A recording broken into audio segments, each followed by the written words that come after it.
going on, everyone? Daniel here. It's time to review Mr. Robot Season 2, Episode 3, technically titled Kernel Panic. Spoiler review, make sure you have seen the episode. It should take me about 3 minutes to recap and give you the pros, cons, and final score. Thank you so much for joining me. Last week, man, was the 2-episode premiere, and really just fantastic job on how they did it, man, and the acting, man. Mr. Robot is one of those shows that surprised last year, man. I remember looking at the poster of Mr. Robot a few months before it premiered, and I was like, you know, I don't watch no shows on USA. I'm like, USA gonna get canceled. It looks, you know. And then I saw the trailer. I was like, all right, you know, it's a hacker and everything. Okay, we'll try it out. And then Christian Slater, I mean, it just hooked you. It hooked you like Breaking Bad did, like that first second. And it just the writing, the acting, the directing, the cinematography, like everything was just high level. Like I feel like I should pay for watching this show. You know what I mean? Like I should probably pay like, for every episode, maybe $5 an episode. Like you feel like you're watching something you should pay for. I mean, really, like this is content. This is really good content. And this season just again starts out so beautifully. And this episode is just, I mean, it's great. Let's get on to it. Mr. Robot. Oh man, I heard there's supposed to be 3 seasons, so that's what I heard. I heard that most likely, I'm assuming we'll get a season 3, but it'll be the final season. Like there's only 3 arcs, and the thing is, the guy who created it, Sam Esmail, something like that, he's directing every single damn episode. Like, shit, every single damn episode. That's some commitment, sir. I really like that. Thank you for doing that. Great directing, by the way. You need to just stick to it, man. I know it takes, you have to edit in, like you have to like kind of overlook it and I mean, imagine just his process. Very uncomfortable there. So here we go. Let's get started. So this guy's talking to Ramiro. I don't remember this guy's name. Yes, he's the guy with the glasses and the beard. I don't have his full name. I actually meant to get the full name before I did the recording, but I didn't look through my notes. So the guy with the glasses and long hair and a little chubby. That guy is talking to Ramiro and the history in the F Society hideout before it became the F Society hideout. Elliot is talking to Tyrell on the phone, or at least he thinks so, and Mr. Robot's there, and he says that's not safe on the phone, so that ended up not going through that well. In the present day, the guy ends up going to Ramiro's house, and we find out that Ramiro is dead. It looks like he's a gunshot to the head, or, you know, he's bleeding from his head, so Ray is talking to himself, and this is kind of like, oh my god, like, Ray's crazy, Craig Robinson, dude. And he has like a dialysis machine, and he's eating his breakfast, and he lost his wife like 6-7 years ago, something like that. Very just hard scene, man, where you're thinking like, oh my god, this guy's crazy. But he's just kind of, that's how he copes through his day, you know? So Elliot is taking morphine. I know it was called it was called something else, honestly. But he's just like he was just freaking bagging it down. The whole thing. He like almost wasted all of it. And I love how Christian Slater's just like, what the fuck is wrong with you? He's having real, and it's crazy how this, god damn it, like Christian Slater, Mr. Robot's just freaking fantastic. By the way, a real quick fun fact, the Legend of Billie Jean, Christian Slater and Helen Slater, his sister, were, they filmed in my city. The mall I go to that no one else goes to, the old mall that was the biggest in the 80s. I go there because the dollar movies are there, so me and my friends always we used to. And that's where Christian Slater and Helen, they were all there, man. I was like, oh shit, like, I'm the only one who knows because apparently no one cares, but still. Anyway, that was a quick little fun fact about me. Anyway, Elliot takes the morphine and all that, and FBI, he ends up seeing the FBI, and they take him, and they do the cement, and they're interrogating him and shit, and they're just torturing him, putting it in his mouth, and he's throwing up, so obviously that was all in his head, but he's throwing up, and he's literally like, you can tell that's oatmeal, it's so much oatmeal, and he's like, and like, Jesus, man, I've never puked to have my hand slopping over, Jesus Christ, he reached down there, and, he's like, Mr. Robot's like, you're never going to get me out of your head. I'm under there. I'm nesting in there.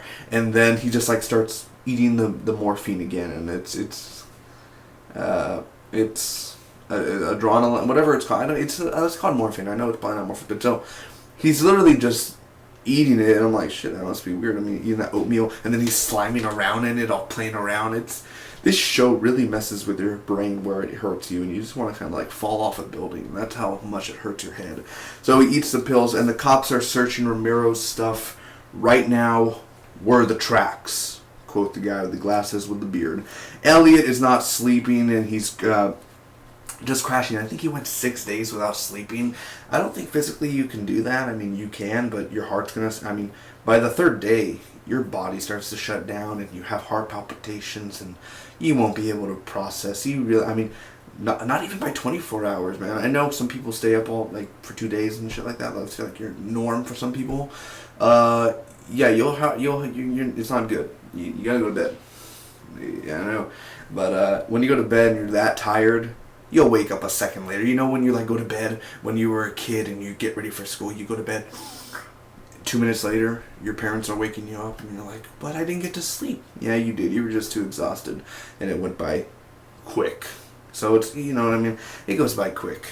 That's why when I go to bed early in the morning, I know I'll wake up a few minutes later and it'll be 5 in the afternoon. So that happens, man. Angela meets Price for dinner, and there's colleagues, and Price wants Angela to ruin the two guys' careers, or he has information on the dirty deeds of them and balls. So that happens. Elliot is angry at the church group. This scene alone deserves an Emmy nomination. And I'm Christian, but I wasn't offended by this because it's a TV show, and I mean, writing is just writing. It's not real. It's just a show. You know what I mean? It's all Hollywood. So anyway, with this whole, I'm just trying to say I wasn't offended one bit by his speech. Some people probably were. That don't come out and say it, but I wasn't offended by this whole God stuff because it doesn't mean anything. It's just a script.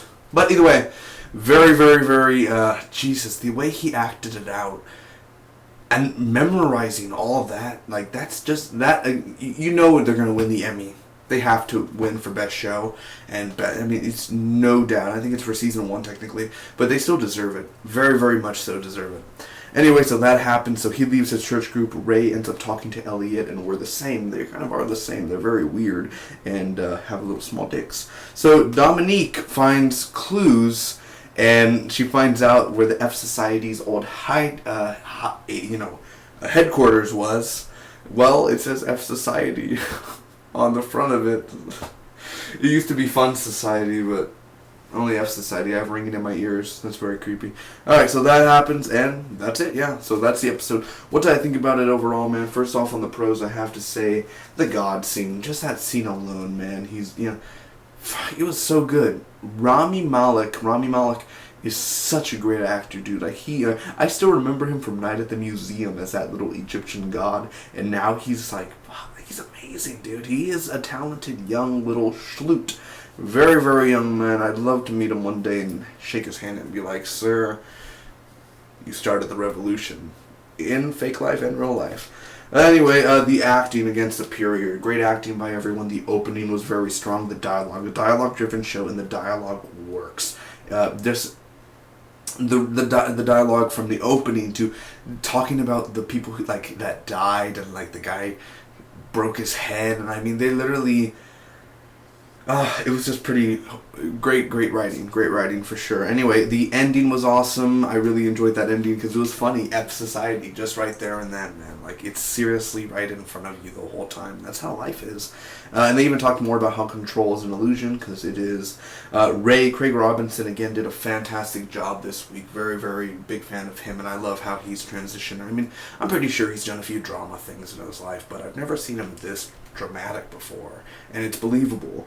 Not sleeping, that was another cool thing about the crashing, and then they kind of did an editing, and it went fast paced and stuff, what they also did with Preacher today, so that's cool. The writing, like I said, Dominique, I'm interested to see what Dominique's character, what she ends up doing. I know Angela had a few good scenes in here too, so the females are always having that good little scenes, man. I'm very happy for Angela. Not for precisely, I don't think she should end up ruining those two guys, because Price is kind of stepping all over her, so maybe Angela should just kick him in the nuts. But Dominique, I'm very interested to see. I like how she has stop the music and all that, that whole little roundup there. Anyway, Mr. Robot himself, Christian Slater, just did very awesome for the few roles he did today. The only cons I have to say, and I'm pretty sure this is just very small, it ain't no points taken away or anything, But Ramiro being dead, they really never go into detail, which I'm assuming they'll go into detail. We'll find out how he died. We'll find out who killed him. It's a great written show. I don't think they'll leave that out. But I'm saying, just all of a sudden, Ramiro's dead. It's like, really? Like, wow. Like, out of nowhere, Ramiro's dead. You know what I'm saying? So it was just kind of like a, wow, we just, you know, he's a Season 1 character that I think some people liked. I mean, he wasn't horrible. We saw him in Season 1, and you just kill him off like that. Like, he's dead. Oh, okay. You know what I mean? Like, well, Ramiro was a character, you know, some people liked, and you just kill him off. So it's kind of like, wow, okay, like, no goodbye from that guy. He's dead. So that's the only big gripe I have. But overall, it's just a fantastic episode. Definitely just super, super, super great. So overall, a solid A for the episode, man. Very, very awesome. Thanks so much. I'm repeating myself, so that's how good it is. Comment down below, tell me what you guys thought about the episode. I'd like to hear what you guys thought. Do you agree? Do you disagree with what I said? If you did and enjoyed the review, leave a like, share with your friends. I'll see you next week for more Mr. Robot Season 2 reviews. You can subscribe to see more movie reviews, trailer reactions, TV show reviews. I mean, all the TV shows I review are down below in the link or descriptions in the playlist. So, thanks again. Hope you enjoyed. Till next time. Bye-bye.